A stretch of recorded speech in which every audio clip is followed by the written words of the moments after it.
একসময় টলিউডের আলোচিত জুটি দেব শুভশ্রী অন স্ক্রিন তাদের রসায়ন দর্শককে মুগ্ধ করত, আর সেই সম্পর্ক বাস্তব জীবনে গভীর বন্ধনে রূপান্তরিত হয়েছিল। তবে সময়ের স্রোতে সেই সমীকরণ বদলেছে। বর্তমানে শুভশ্রী গঙ্গোপাধ্যায় পরিচালক রাজ চক্রবর্তীর জীবনসঙ্গী এবং 2 সন্তানের মা। তবু দেব শুভশ্রী অধ্যায়ের কথা আজও টলিপাড়ায় আলোচনার বিষয়। সম্প্রতি এক সাক্ষাৎকারে রাজ চক্রবর্তী স্ত্রীর অতীত সম্পর্ক নিয়ে স্পষ্ট পরিণত মন্তব্য করে চমক দিয়েছেন। রাজ বলেন, আমারও মনে হয়েছিল ওদের বিয়ে হলে ভালোই হতো, কিন্তু শুভশ্রী তো আদতে আমার কপালেই ছিল, আর আমিও ওর কপালে ছিলাম। কিছু করার নেই, আমরা খুব হ্যাপি। তিনি আরো যোগ করেন, দেব খুব ভালো ছেলে, যার সঙ্গে দেবের বিয়ে হবে সেও খুব হ্যাপি থাকবে। রাজের এই সংযত ও স্পোর্টিং মন্তব্য অনেককে মুগ্ধ করেছে, কারণ এমন দৃষ্টিভঙ্গি টলিপাড়ায় বিরল।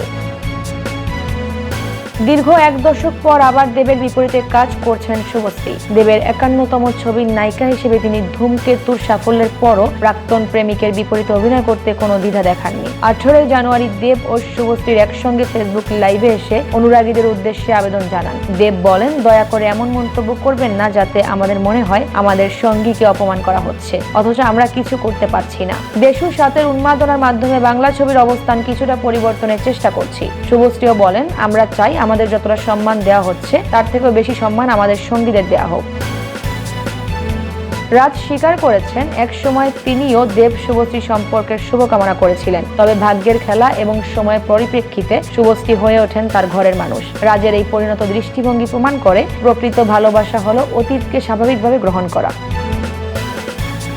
একসময় দেব শুভশ্রী জুটি কেবল পর্দার আলোচনার কেন্দ্রবিন্দুই ছিল না, বক্স অফিসেও সফলতা নিয়ে আসতেন। বাস্তব জীবনেও সম্পর্কের বন্ধনে আবদ্ধ ছিলেন, তবে বিচ্ছেদ অনিবার্য হয়ে ওঠে। দীর্ঘ সময়ের পর শুভশ্রীর জীবনে আসেন রাজ চক্রবর্তী। এই সমস্ত ঘটনা টলিপাড়ার প্রেম কাহিনীকে নতুন আলো দিয়েছে, যেখানে প্রাপ্তবয়স্ক ও পরিণত দৃষ্টিভঙ্গি, পেশাদারিত্ব এবং সম্মানই সবচেয়ে বড় বার্তা হয়ে দাঁড়ায়।